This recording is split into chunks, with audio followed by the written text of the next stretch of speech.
Two thumbs up para po sa mga viewers ang ganda ng landscape at ang acting ng cast ng pinakabagong kapatid seryeng Roja.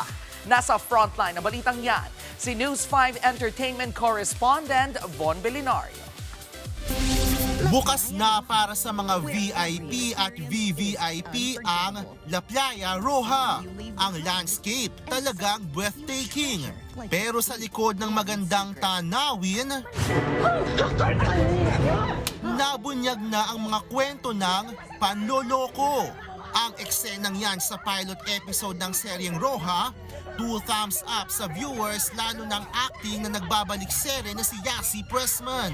Malaking sikreto ang hawak ni Ian dito po sa aming serye.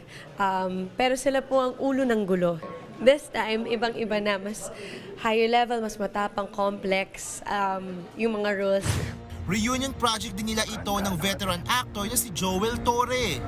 It's always an honor kasi lagi kong sinasabi kay tatay, pero lagi pa rin po akong kinakabahan. Pero ngayon, alam ko talagang sobrang bonded kami. Kung hinangaan ng acting ni Yasi, syempre, pinuri rin ang husay ng mga bidang sina Donnie Pangilinan at Kyle Echari. Hindi, sumagot ka. Hindi siya ganun eh. Anong hindi?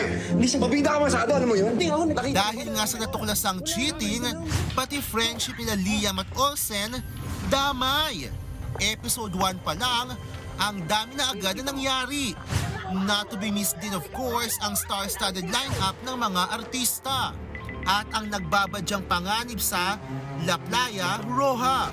Abangan ang mga susunod na eksena sa Roja, gabi-gabi sa Todo Max Primetime 5 ng TV5. Nagbabalita mula sa Frontline, Von Belinario, News 5. Mga kapatid, Jervy Wrightson po, eto na nga. Para sa latest showbiz news at iba pang kay-alaman, mag-follow at mag-subscribe na sa social media pages ng News 5.